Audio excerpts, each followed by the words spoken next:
Need to get a couple of... Cabbages! Get in the car! Wait! This is my tabernacle!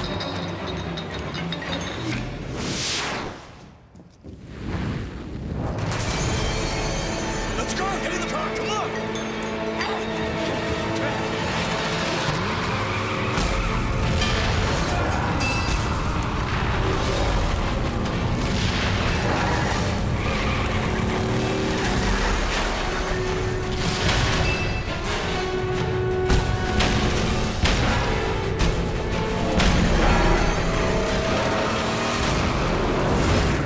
My thumbs ache, the vision blurs. All that remains are memories.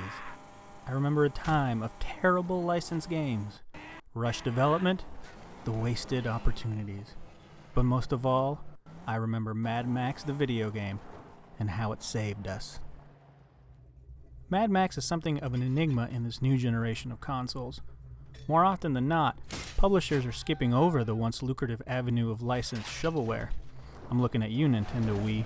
So when a game comes around based on a movie and from a AAA studio, people get pretty excited.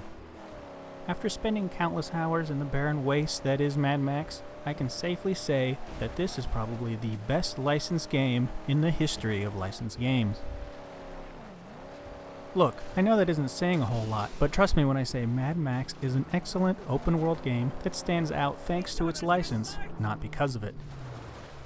The game takes a lot of liberties with its story, being an original tale that happens outside of anything within the film. While the movie was essentially a 2-hour car chase, Mad Max the game gives Mad Max himself something to do within the game's gorgeous world. The game itself looks fantastic, running on the Xbox One, and that's saying something as I went into this game worried about how the barren landscape of this post-apocalyptic setting would keep one engaged.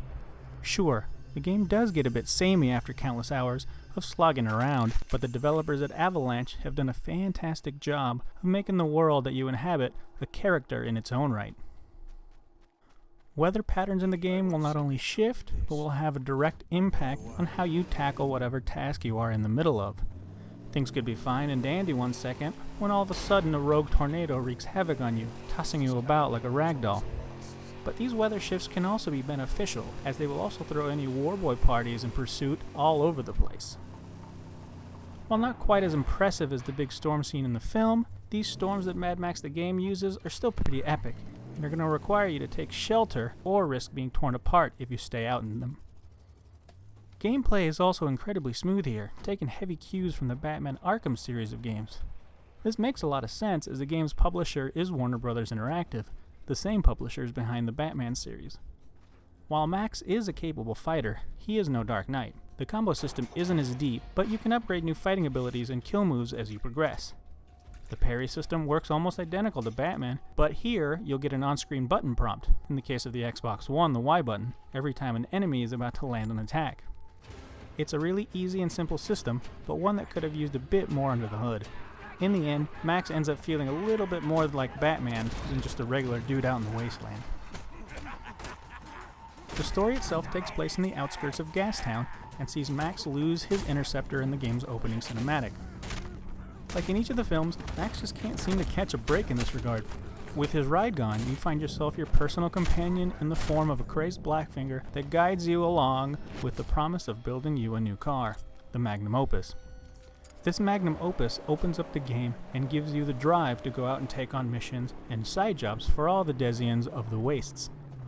The world of Mad Max gets a lot of room to breathe here, as we are introduced to all sorts of wild characters that would have fit perfectly within the movie this game is based on. I won't spoil things, but a son of Immortan Joe plays a large role throughout this little adventure.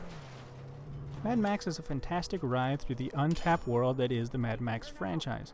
It offers up hours of enjoyment, especially if you are a fan of the series. In fact, if you loved Mad Max Fury Road, I highly suggest you snag this one as it does a great deal to expand on that universe. Still, the game isn't perfect and does come with a number of annoyances. Max himself seems to be stuck a generation back in many regards.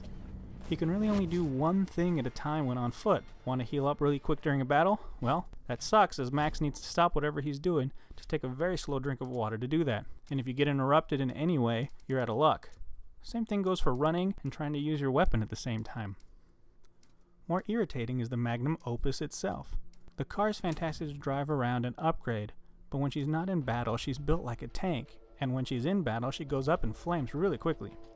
I can easily do 120 off the side of a cliff, tumble end to end half a dozen times, and come out just fine, maybe with a little broken window or something. In fact, it's actually impossible to roll your vehicle in the game, no matter how hard you try. But as soon as some warboys enter the picture, the Magnum Opus sometimes feels like she's made out of tissue paper. You also have an upgrade system here for Max in a sort of RPG style.